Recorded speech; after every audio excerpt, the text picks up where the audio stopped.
Hey, welcome back to the Mind Body Abundance Show here at the Dare to Be Aware Fair. Dare to be aware. Dare to be aware. Dare to be aware. Okay, so my name is John Taylor, and now I have a name tag to prove it. I am the owner of Studio A5 MKA Video, where we create transformational content on a daily basis for you. Kim, what do you do? I have a social media management business, opportunities knocking, and my specialty is really helping optimize profiles and getting businesses, solopreneurs, entrepreneurs, visibility online, whether that's on social or SEO on their website. Word up. Word. I love what you do because there's so much clutter and noise out there, and you really bring clarity to the message. Bling, bling.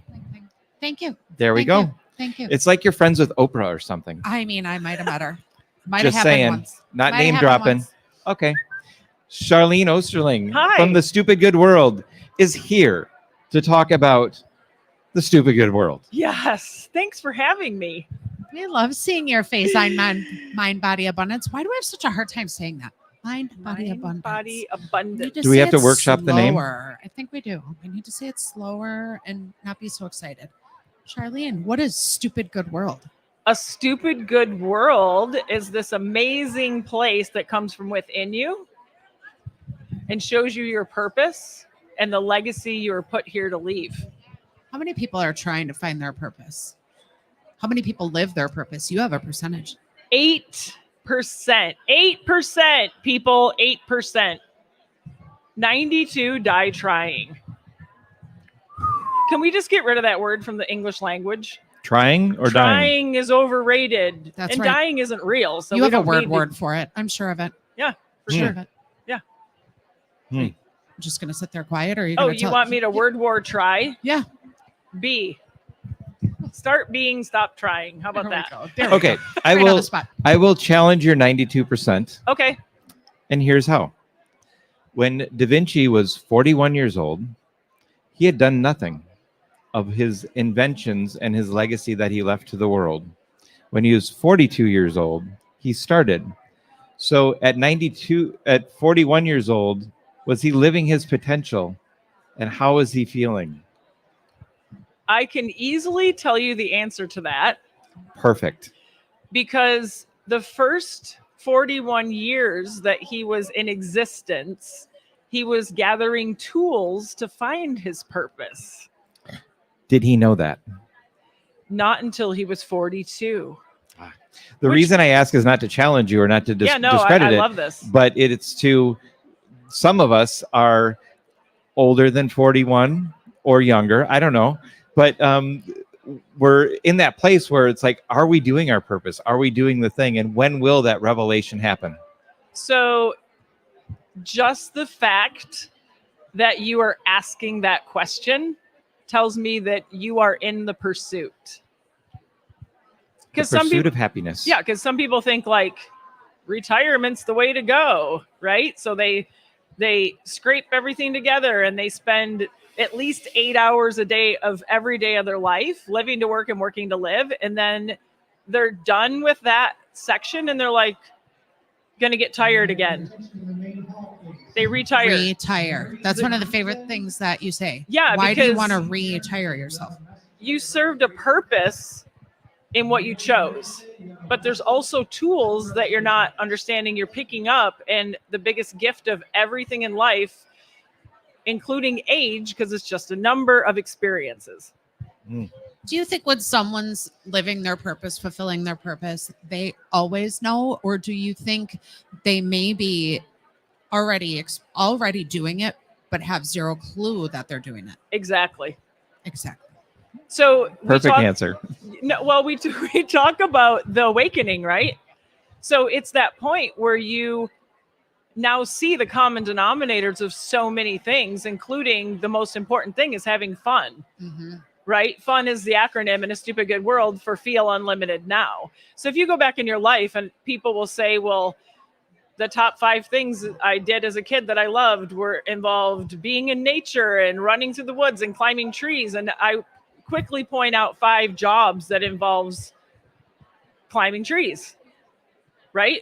Yeah, this is the important part to me, because Yeah. if I feel I'm fulfilling my purpose, I feel like I'm really digging down and defining what that is.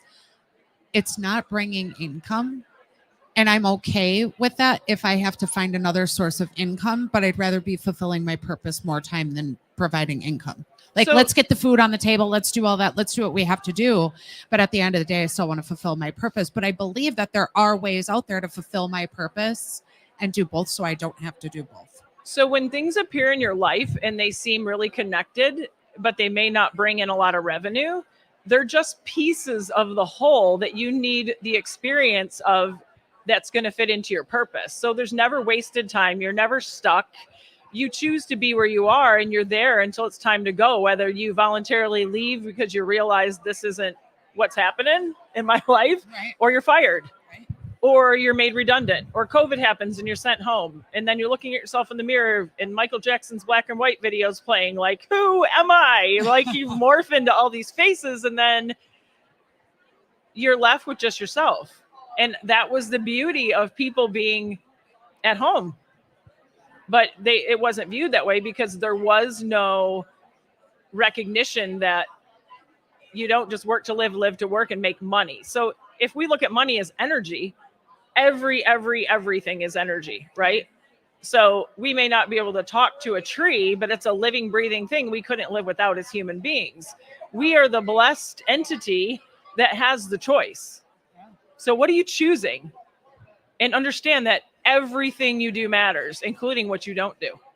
What I think that's beautiful about, especially coming to an event like this, post everyone being forced to be home. I don't like to talk about that time in life because it's negative. But what I love about that is I feel like more people, like you said, got to sit home and soul search and really realize, I don't love all this. I want to do better. I want to be better. I want to be better to my body. I want to be better to myself. And you see places like this fill up more, and people seeking out how am I the better version of myself? Yeah, or I wasn't even who I am. Like, shedding away those parts. And the big word war came to me a couple weeks ago, clarity versus courage.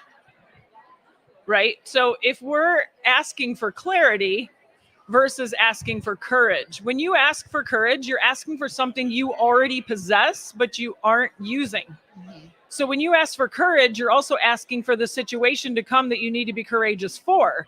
When you ask for clarity, you're given the path of everything that needs to be done until you need to just be still again.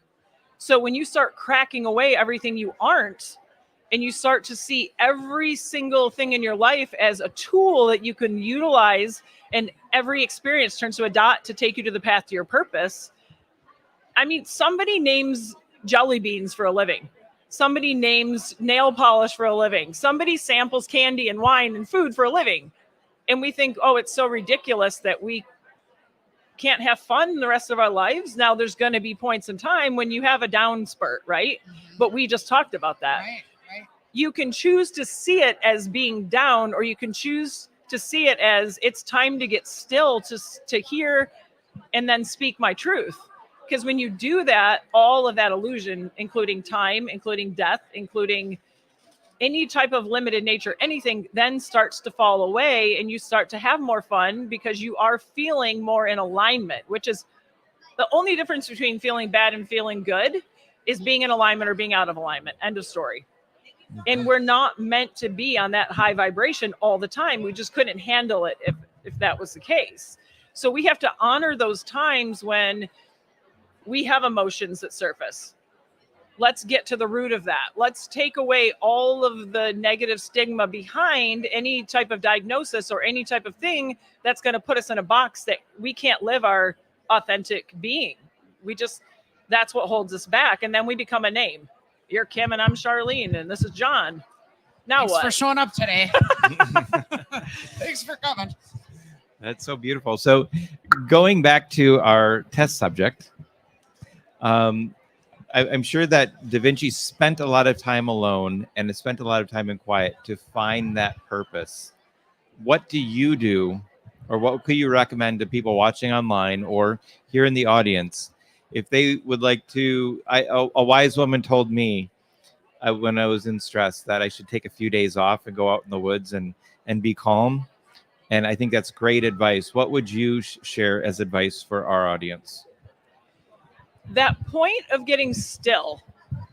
And a lot of people have a hard time with that, right? Because the chaos in the head. And if you just sit for 5 minutes, 2 minutes, and you recognize that there's an automatic program going on, and we have to do something to get out of the automatic program and get back into alignment, that's when we go to nature.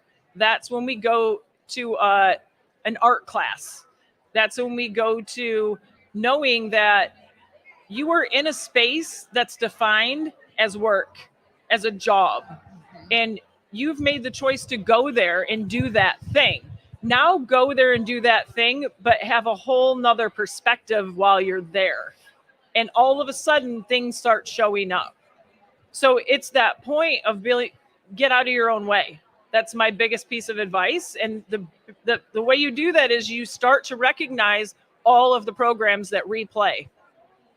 Because if you're not choosing to do something different every day, you stay in the program. It could be brushing your teeth with the opposite hand. It could be putting your pants on the other leg first. It could be taking a walk on your break. It could be getting a walking desk. My biggest moments of clarity come in movement. I just spent from the Tuesday I last saw you to last Tuesday sick.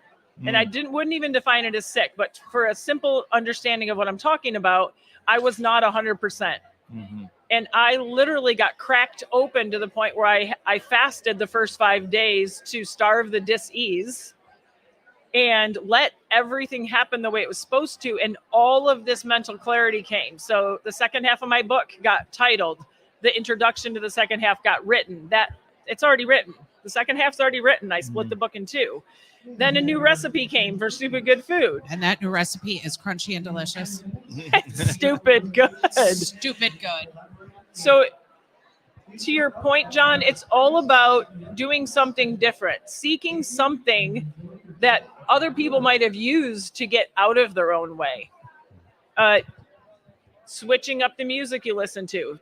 The vibration's a whole different thing, and we don't even have to go that deep. Whatever makes you feel free and unlimited now.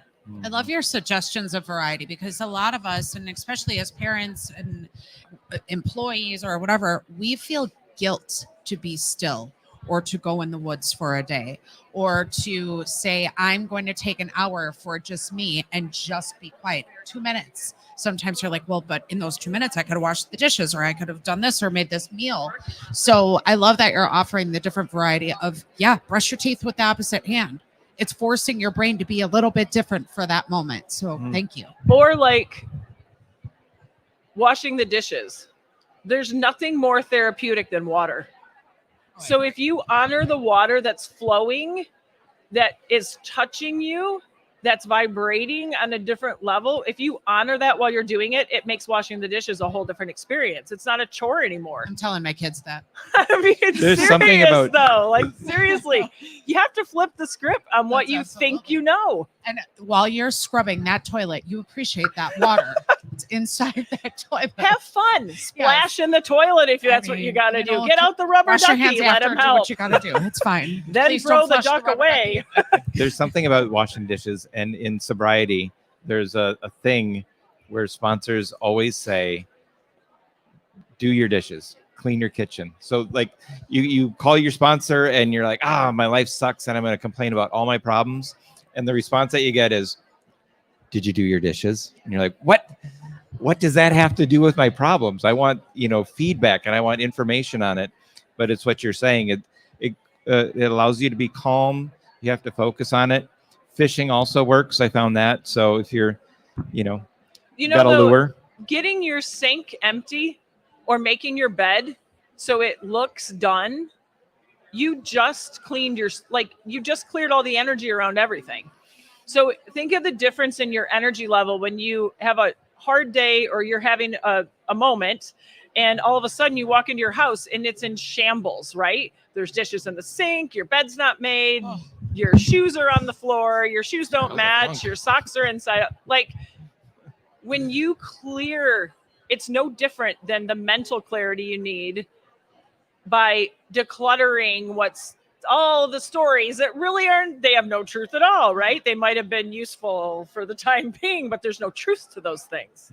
So that makes sense to me in sobriety that they tell you to do that, because it actually buttons up that space to where you don't feel the chaos anymore. And that's what all of us feel on a day-to-day basis, because we're in society where everyone's fear-based, where everyone's running around like headless poultry.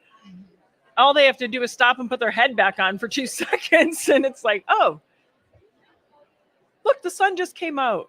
And I had someone actually tell me the other day, there's a very good reasoning for us to be fear-based, because when we first evolved, we were afraid for our lives and to look outside and I have to watch for this, I have to watch for that. And so you fill your brain with all these things that you have to watch for. But we're not always in fear of our lives at this moment. We're not living in a place that a tiger is going to come and attack me while I'm sleeping. I mean, maybe, but well, fight or flight is a state that most people live in the chaos. Yeah, but fear is so useful. Yeah. Fear is so useful, but what I always tell you, like, we always have these conversations about emotions, and nobody wants to feel, right? And it's like, emotions are superpowers, but they're indicators, not decision makers. So if you honor your emotion, no matter what it is, and you can come back and sit on the fence in a place of neutrality, you just got still enough to say, there was someone breaking in my front door. Like, that adrenaline goes on and that fear comes on for a reason. But when you choose to stay there and make up stories that someone's going to break into your house every day, you're in a repetitive loop, and it happens really quickly. And it's like, one time I realized every time I get on the phone and talk when I'm in the kitchen, I eat. It's a total subconscious thing that I wouldn't be doing if I was standing in the kitchen or just sat in a different room to have the conversation, right? Move it so you move your brain. Yeah. There's so much clarity that comes with movement. Yes, it's about keeping your heart in shape and your body where you want it to be. But it's just like, when you don't change your oil, your vehicle will eventually die. Like, this is just a vehicle that carries a very amazing blueprint to get you to that purpose, to leave a legacy. And that's how the paradigm shift happens. I'm working on changing my own oil right now, so it's great. Purpose is perfect. I like purpose. Purpose is perfect. So if I wanted to find a little bit of purpose and maybe something good to eat, where would you find you here at the Dare to Be Aware Fair? Right over there. It's for the giant 107. owl. Wait. The giant owl. Wait. There it is. Oh, hi, who? Hi. Look, it's There's my the alter owl. ego. Oh, look, there's people getting some stupid good food right now. Yep. Did we name? Sammy's selling Sammy's. Sammy's by the Go see Sammy and buy a shop. Sammy. There we go. So we're back on one, and thank you very much for joining us. Thanks for having me. Thank you, Always a Charlene. pleasure. I love having conversations with Charlene. Consistent. Join us at the Dare to Be Aware Fair from now until 5 p.m. at the Brookfield Conference Center. See you soon.